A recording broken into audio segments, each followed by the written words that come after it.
I should have known something was wrong when Mira suggested we host her friends for dinner on a Tuesday night.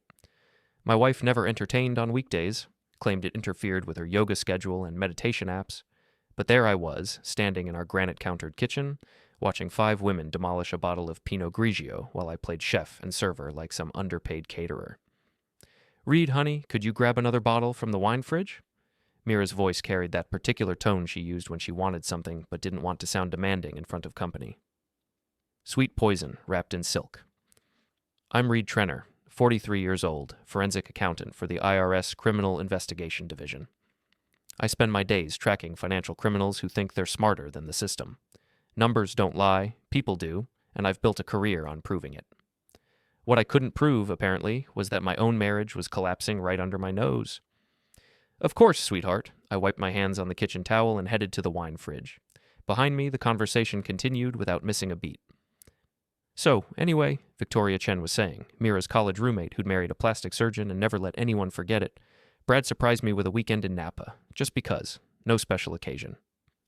"That's so romantic," cooed Jessica Walsh, whose husband owned 3 car dealerships and apparently bought her affection one luxury vehicle at a time. "David just bought me the new Range Rover, said the old one was getting embarrassing." I returned with the wine, playing invisible man while these women compared their husbands like trading cards. Mira accepted the bottle with a smile that didn't reach her eyes. "You're so lucky, Mira," said Amanda Foster, the group's designated single friend who treated married life like a spectator sport. "Reid's always so reliable." The way she said reliable made it sound like a terminal diagnosis. "Oh, I have an idea." Mira's voice suddenly brightened with the kind of enthusiasm that made my stomach clench. "Let's play a game. We'll rate our husbands, like those apps where you review restaurants." The room erupted in giggles and wine-fueled agreement. I continued clearing plates, hoping this was just alcohol talking. "Come on, it'll be fun," Mira insisted.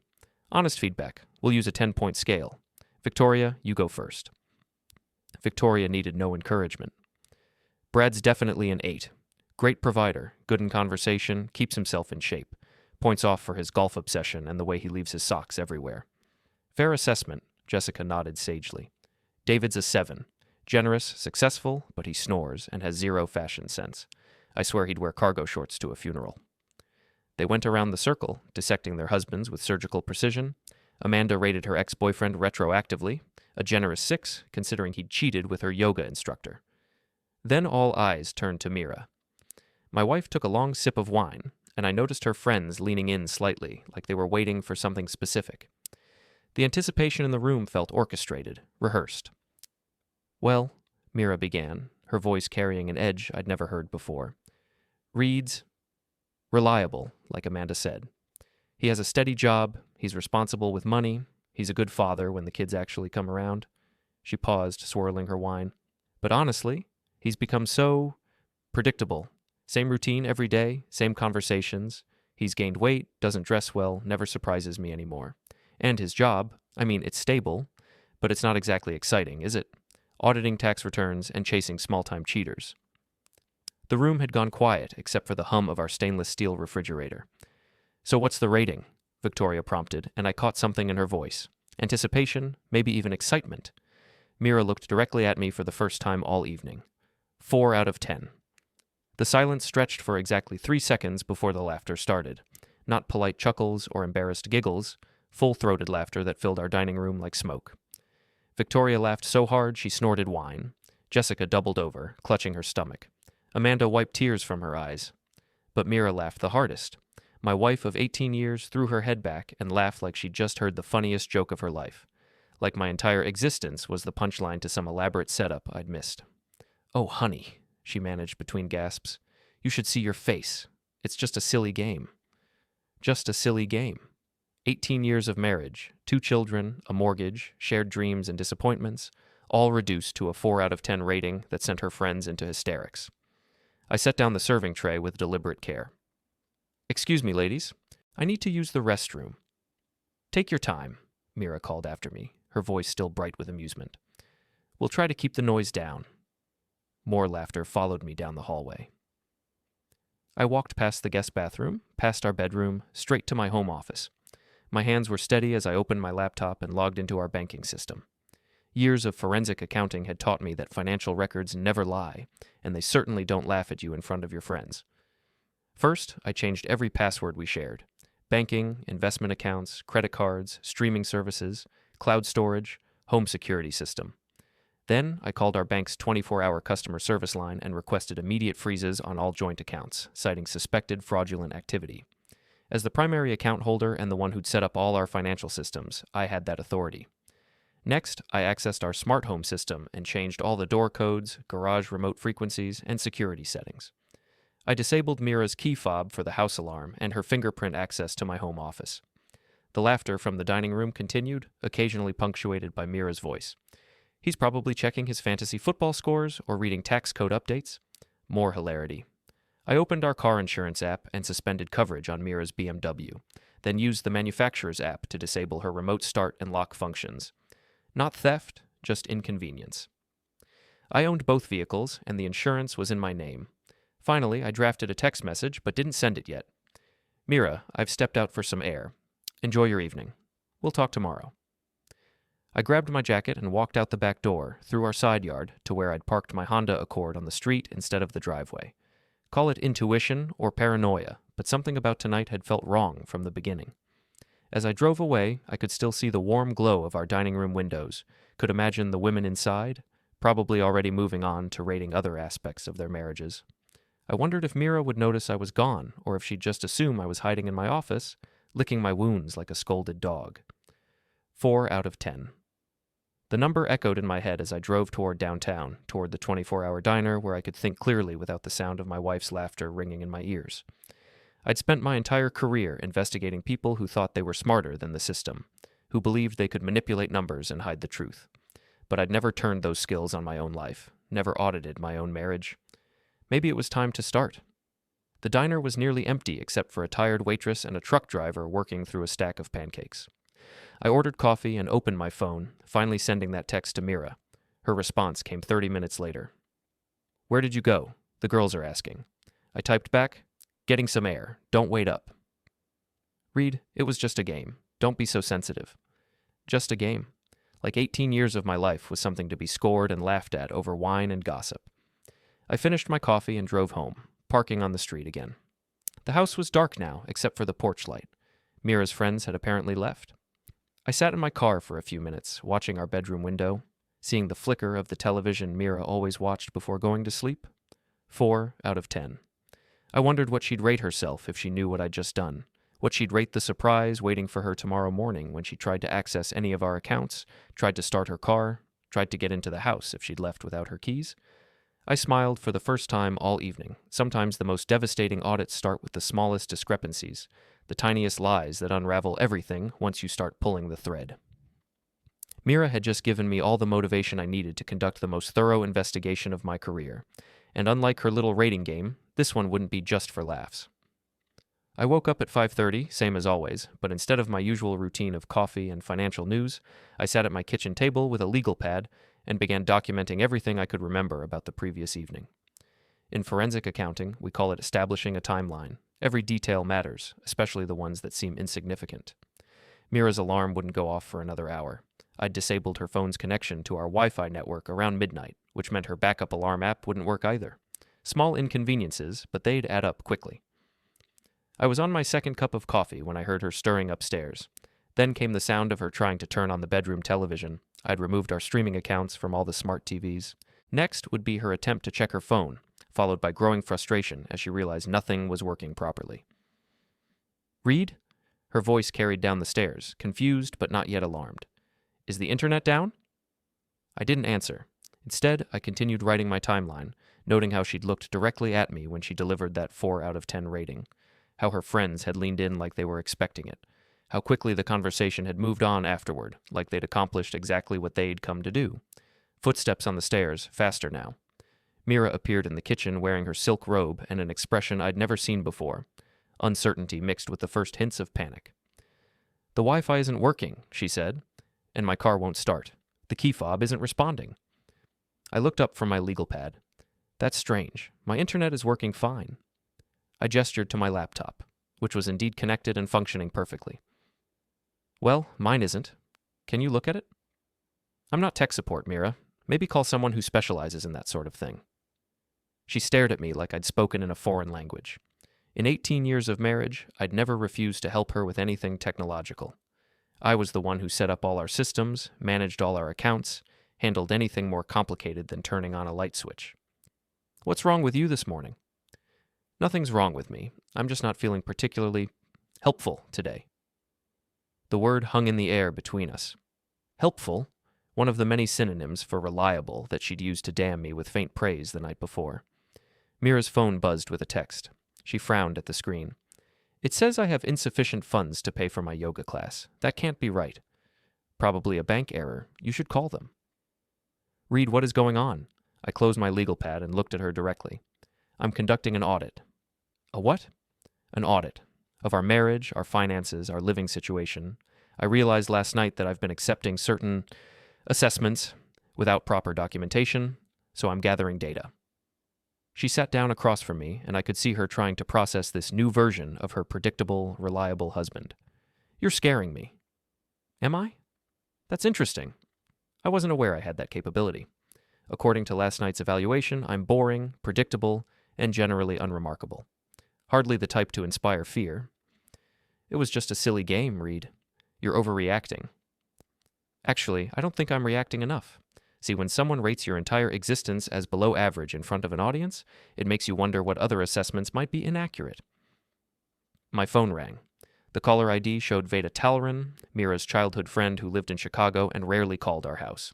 I answered on the second ring. Reid, thank goodness. I need to talk to you, privately. I glanced at Mira, who was watching me with growing alarm. Hold on, Veda. I walked into my office and closed the door. Reid, I'm so sorry. Veda's voice was shaking. I should have called you weeks ago, but I didn't know how. And Mira's my oldest friend, but what they did last night was horrible, and I can't stay quiet anymore.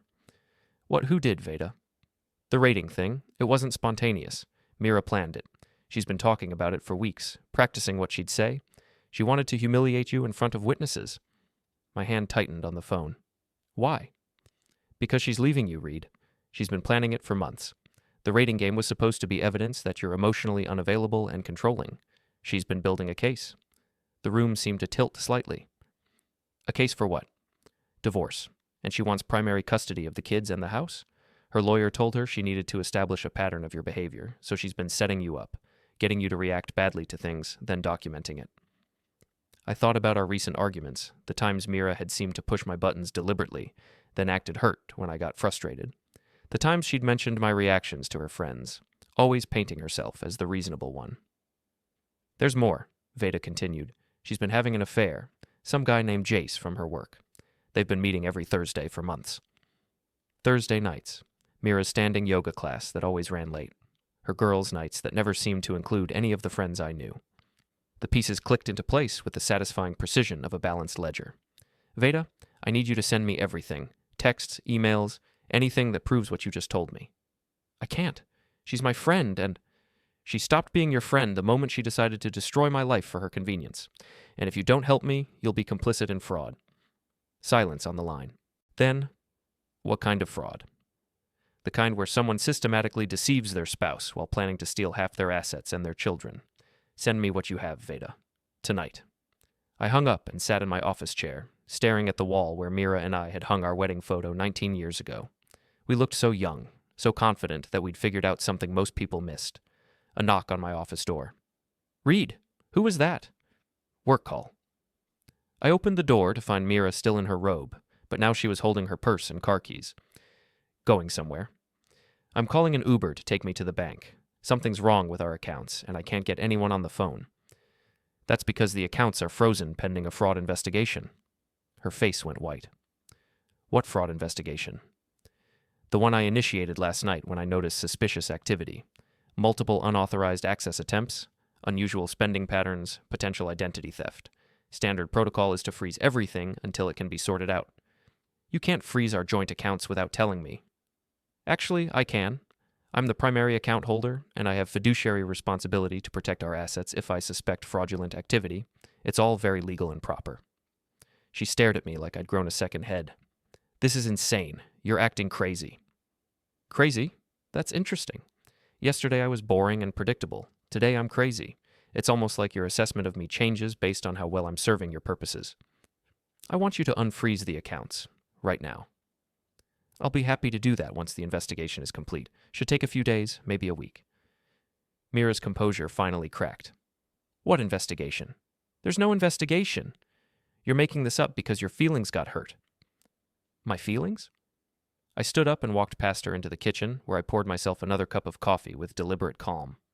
Mira, I'm a forensic accountant. I investigate financial crimes for a living. Last night I realized I'd been the victim of a long-term deception, and now I'm simply applying my professional skills to my personal situation. What deception? I turned to face her, and for the first time in years, I felt completely in control of our conversation. The deception where my wife of 18 years has been systematically undermining me, planning to leave me, and documenting my reactions to use against me in divorce proceedings. The deception where she's been having an affair every Thursday night while telling me she was at yoga. The deception where she orchestrated last night's humiliation as part of a calculated campaign to justify taking my children and half my assets. Mira's face cycled through several expressions: shock, denial, fear, and finally, a kind of cold calculation I'd never seen before. You can't prove any of that. Actually, I can. I'm very good at proving things, Mira. It's what I do. She stood there in our kitchen, still holding her useless car keys, and I could see her trying to figure out her next move. The woman I'd married, the mother of my children, the person I'd trusted with my entire adult life, was calculating how to minimize the damage from getting caught. So what happens now? She asked finally. I finished my coffee and rinsed the cup in the sink. Now? Now I go to work and do my job. You figure out how to explain to Jace why you can't meet him tonight, and we both wait to see how this audit turns out.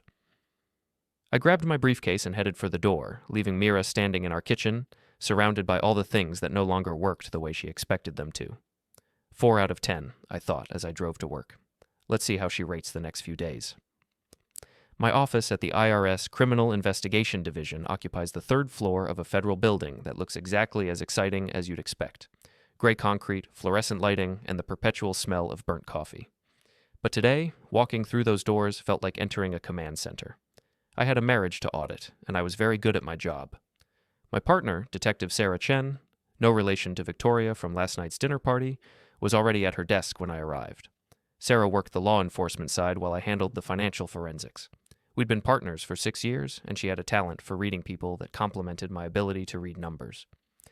You look different today, she said without looking up from her computer. Less defeated. Defeated? Yeah, you've had this beaten-down look lately, like someone who's been getting kicked by life. Today you look like you're ready to kick back. I sat down at my desk and opened my laptop. I'm conducting a personal investigation. That got her attention. Sarah swiveled her chair to face me, her dark eyes sharp with interest. What kind of personal investigation? The kind where I apply our professional methods to my domestic situation. Your wife? Among other things. I pulled up the database we used for tracking financial patterns.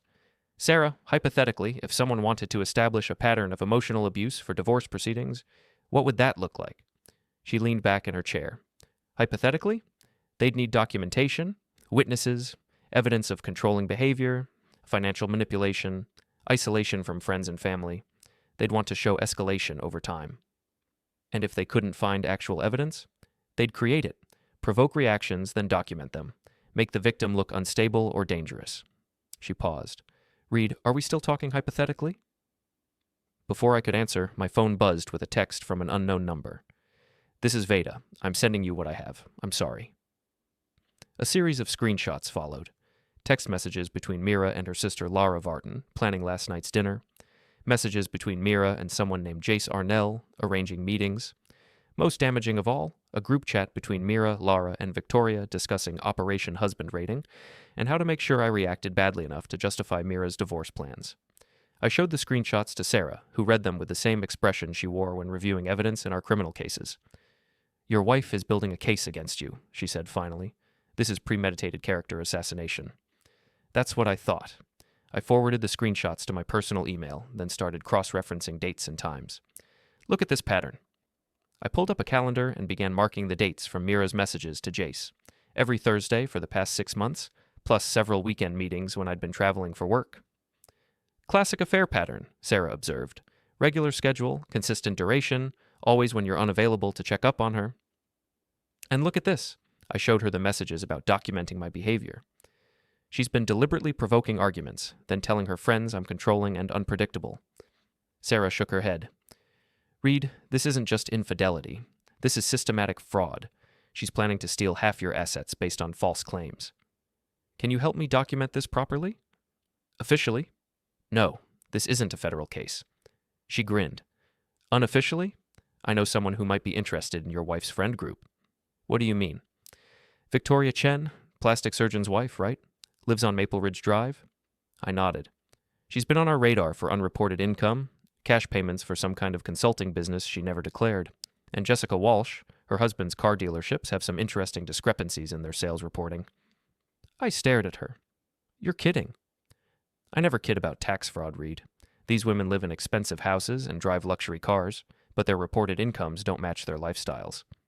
We've been building cases on half of Mira's friend group.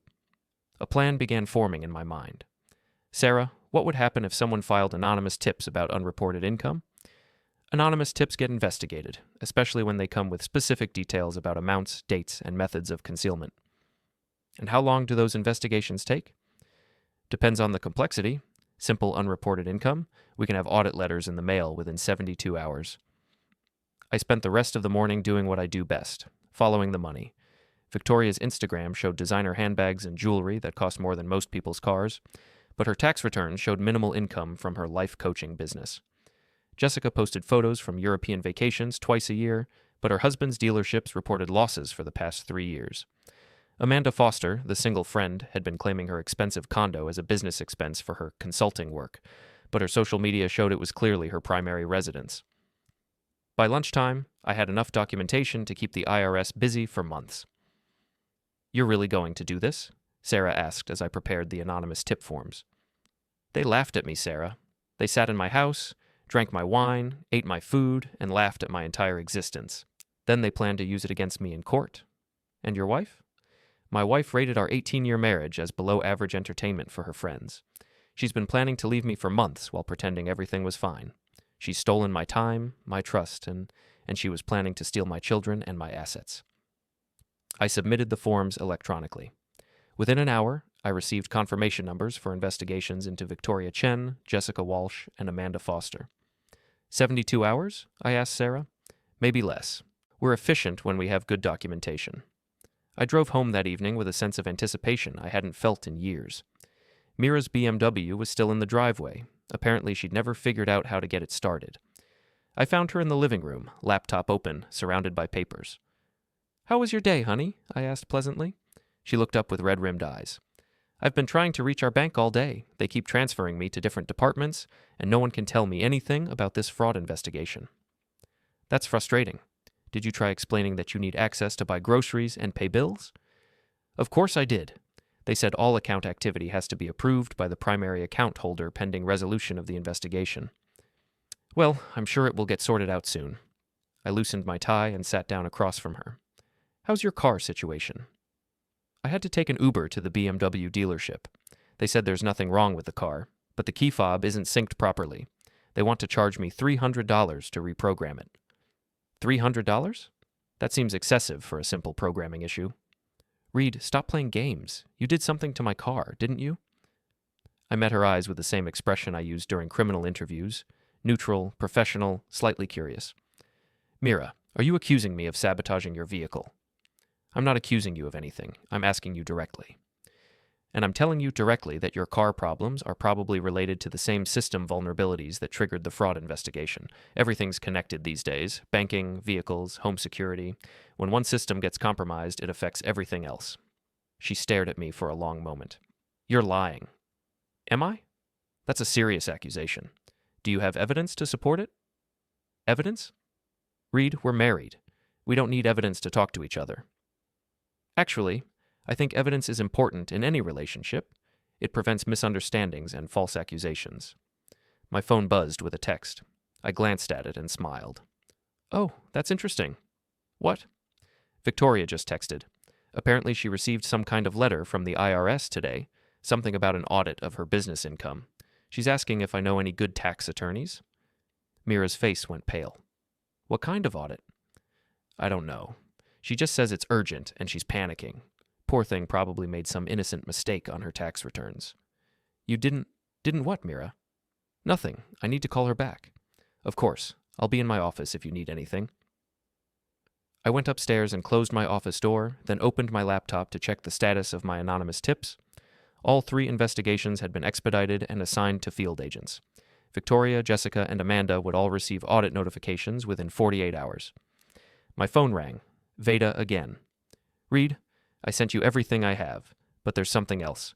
Mira's been seeing a therapist. Okay? Not for marriage counseling, for divorce strategy.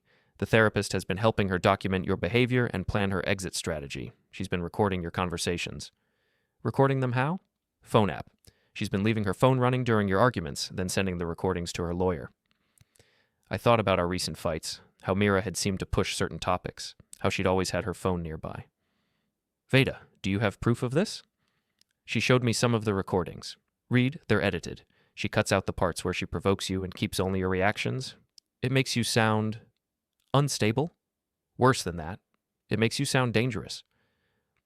I hung up and sat in my office, looking out at our suburban street where everything appeared normal and peaceful.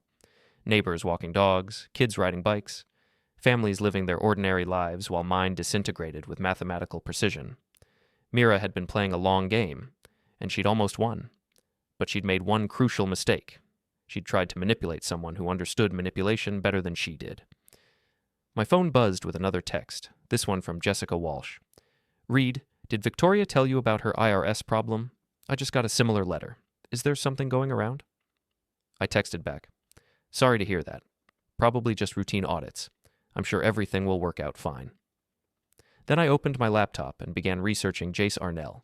If Mira wanted to play games with evidence and documentation, I was going to make sure I had all the pieces on the board.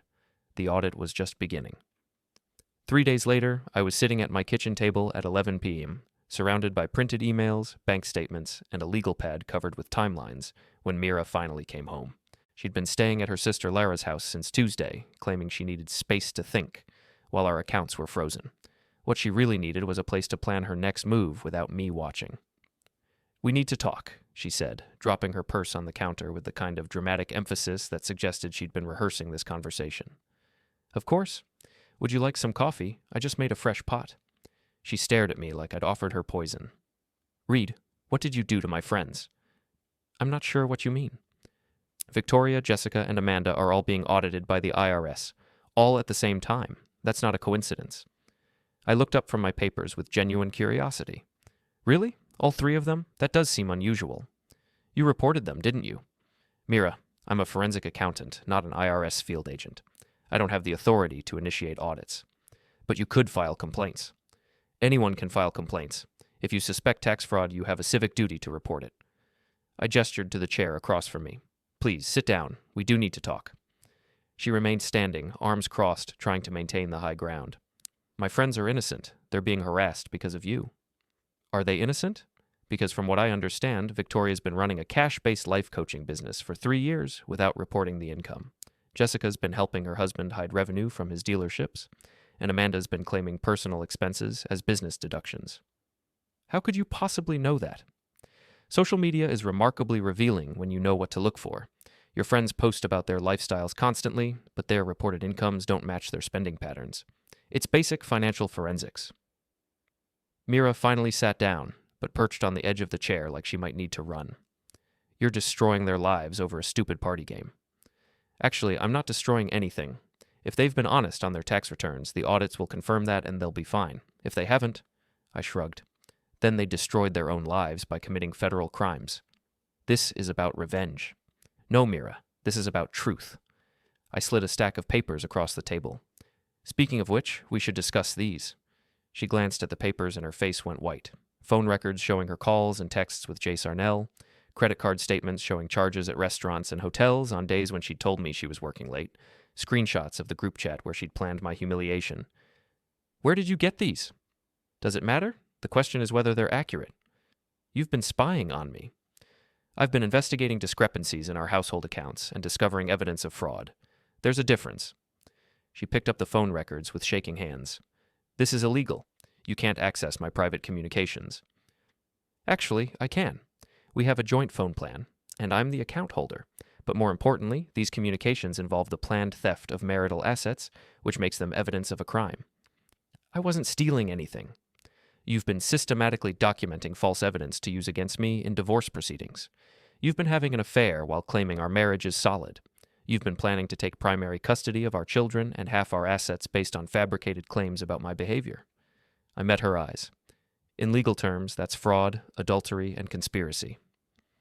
Mira slumped back in her chair, and for the first time since this started, she looked like the woman I'd married. Vulnerable, scared, human. I wasn't trying to hurt you, she said quietly. What were you trying to do? I was trying to protect myself, and the kids. From what? From you. From this. She gestured around our kitchen. From a life where I'm just your reliable wife who manages your household and raises your children and never gets to be anything more than that. So you decided to destroy me instead of just asking for a divorce? You wouldn't have given me a divorce. You would have fought for everything, made it as difficult as possible, turned the kids against me. I stared at her. Mira, in 18 years of marriage, when have I ever been vindictive or controlling? When have I ever tried to hurt you or manipulate you? You're doing it right now. I'm protecting myself from someone who is planning to falsely accuse me of abuse. There's a difference. She was crying now, real tears, not the calculated emotion she'd been using for months. I never said you were abusive. You were building a case to claim I was emotionally controlling and unstable. Your therapist was helping you document my reactions to situations you deliberately created. You recorded our conversations and edited them to make me sound dangerous. How do you know about the recordings? Because I'm very good at investigations, and you're not as smart as you think you are. That stopped her tears instantly. What's that supposed to mean? It means you tried to manipulate someone who understands manipulation better than you do. You tried to commit fraud against someone who catches criminals for a living. You tried to gaslight someone who's trained to recognize deception. I pulled out another sheet of paper, a timeline I'd created showing her pattern of behavior over the past year. January 15th. You started an argument about my work schedule, then told Victoria I was being controlling about your social life. February 3rd. You provoked a fight about money, then recorded my reaction when I got frustrated. March 22nd. You claimed I was isolating you from your friends after you turned down 3 invitations to social events. I continued down the list, showing her how methodically she'd been building her case. You've been planning this for almost a year, Mira. This wasn't a sudden decision or an emotional reaction. This was a calculated campaign. Stop it. May 10th, you started meeting with Jace Arnell. May 17th, you told your therapist I was becoming increasingly difficult to live with. June 2nd, you opened a separate bank account and started moving money into it. I said stop. July 19th, you began telling the kids that Daddy was going through a difficult time and they should be patient with me. August 4th, you suggested we host your friends for dinner so they could witness my behavior firsthand. She was sobbing now, but I continued reading from my timeline. September 21st. You orchestrated the rating game to humiliate me in front of witnesses, planning to use their testimony in divorce proceedings. Please stop. I set down the paper and looked at her directly. You rated me 4 out of 10, Mira. But you know what? I rate this plan of yours about a 2 out of 10.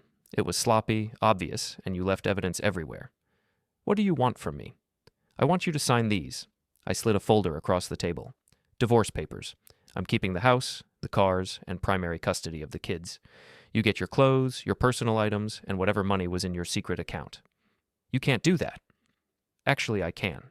When one spouse commits adultery and fraud, they forfeit their claim to marital assets. Your lawyer should have explained that to you. I'll fight this. I'll tell everyone what you've done to my friends, how you've been stalking me, how you've been controlling and vindictive. Go ahead. I have documentation of everything, including recordings of this conversation. I gestured to my phone, which had been sitting on the table the entire time. Unlike your edited recordings, mine include the full context. She stared at the phone, then at me. You're recording me? I'm protecting myself from false accusations, just like you've been doing for months. I hate you. I know. You've made that pretty clear. I stood up and walked to the coffee pot, refilling my cup with deliberate calm. The papers are straightforward, Mira. Sign them, and this ends quietly. Fight them, and I'll make sure every detail of your affair and your fraud attempt becomes public record. You're bluffing. Am I? Asked Victoria how well I bluff, or Jessica, or Amanda. She picked up the divorce papers with shaking hands and flipped through them. This is everything. You're taking everything. I'm keeping what I earned and what I paid for. You're welcome to whatever you earned honestly. 18 years of marriage, and this is what it comes down to? No, Mira. 18 years of marriage came down to you rating it 4 out of 10 in front of your friends and planning to destroy me for your convenience. She signed the papers. After she left, I sat alone in our kitchen, surrounded by the evidence of my marriage's collapse. The house felt different now, not empty, exactly, but clean. Like I'd finally removed something toxic that had been poisoning the air. My phone buzzed with a text from Sarah. How did it go? I typed back. Case closed. Good. BTW. Heard through the grapevine that Victoria Chen's audit turned up some interesting discrepancies. Looks like she owes about $40,000 in back taxes and penalties. I smiled and poured myself another cup of coffee. Outside, our suburban street looked exactly the same as it had a week ago, but everything had changed. I was no longer the reliable, predictable husband who rated 4 out of 10. I was the man who'd audited his own life and found it worth more than his wife had calculated. Tomorrow, I'd start figuring out what came next. Tonight, I was going to sit in my kitchen, drink my coffee, and enjoy the silence. For the first time in months, everything balanced perfectly. 6 months later, I was sitting in my new downtown apartment, reading the morning news on my tablet, when I saw the headline, Local Business Owner Sentenced in Tax Evasion Case. Victoria Chen had received 18 months of probation and a $45,000 fine. Jessica Walsh's husband had lost 2 of his 3 dealerships and was facing federal charges. Amanda Foster had been forced to sell her condo and move back in with her parents. The article didn't mention me, of course. Anonymous tips stay anonymous, and the IRS doesn't reveal its sources. But I knew, and more importantly, they knew. My phone rang. Sarah's name appeared on the screen. Did you see the news about your wife's friends? Ex-wife's friends, I corrected. And yes, I saw it. Any regrets? I looked around my apartment, smaller than the house I'd shared with Mira, but clean and quiet and entirely mine. None whatsoever. Good, because I have something else you might find interesting. What's that? Your ex-wife's boyfriend, Jace Arnell. Remember him? Hard to forget. Turns out he's been embezzling from his company. Small amounts over a long period, but it adds up. His employer filed a complaint yesterday. I set down my coffee cup. How much? About $200,000 over 3 years. Apparently he's been funding a pretty expensive lifestyle. I thought about Mira's Thursday night meetings, the expensive restaurants and hotels on her credit card statements. Expensive lifestyle indeed. The interesting part is how they caught him. Someone sent his employer detailed financial records showing the discrepancies. Anonymous tip, very thorough documentation. Really? How civic-minded of them. Very civic-minded. Almost like someone with forensic accounting skills had been investigating him. I smiled. Sarah, are you suggesting I had something to do with this? I'm not suggesting anything. I'm just noting that the documentation was remarkably professional. After I hung up, I walked to my kitchen window and looked out at the city skyline. My new apartment was on the 15th floor of a converted warehouse building, with views of downtown and the river beyond. I'd bought it with cash from the sale of the house. Mira had signed over her claim in exchange for me not pursuing criminal charges for fraud. The divorce had been finalized 3 months ago. Mira got her clothes, her car once I'd fixed the key fob, and about $30,000 from her secret account. I got everything else, including primary custody of our children. Ross had transferred to a local college so he could live with me while finishing his degree. Amelia had chosen to stay with me for her senior year of high school. Both kids had figured out what their mother had been planning long before I'd confronted her about it. We're not stupid, Dad, Amelia had told me. We could see what she was doing. All those questions about whether you were being difficult lately, all the comments about how we should tell her if you ever made us uncomfortable, she was coaching us to say bad things about you. Ross had been more direct. Mom's been acting weird for months, like she was building a case for something. We knew she was planning to leave you, but we didn't know she was going to try to destroy you. The kids were doing fine. Better than fine, actually. The constant tension that had filled our house for the past year was gone, replaced by the easy calm of a household where everyone said what they meant. My phone buzzed with a text from an unknown number. Reid, this is Mira. Can we talk? I stared at the message for a moment, then deleted it without responding. 20 minutes later, another text. Please, I know you're getting my messages. I blocked the number. An hour later, my landline rang. I let it go to voicemail, then listened to the message. Reid, it's Mira. I'm outside your building. Can you please come down and talk to me? 5 minutes. That's all I'm asking. I looked out my window and saw her standing on the sidewalk below, looking up at the building like she could will me to appear. She looked smaller than I remembered, less polished. Her hair was shorter, her clothes less expensive. The confident woman who'd rated our marriage 4 out of 10 had been replaced by someone who looked lost. I could have ignored her. Should have ignored her, probably.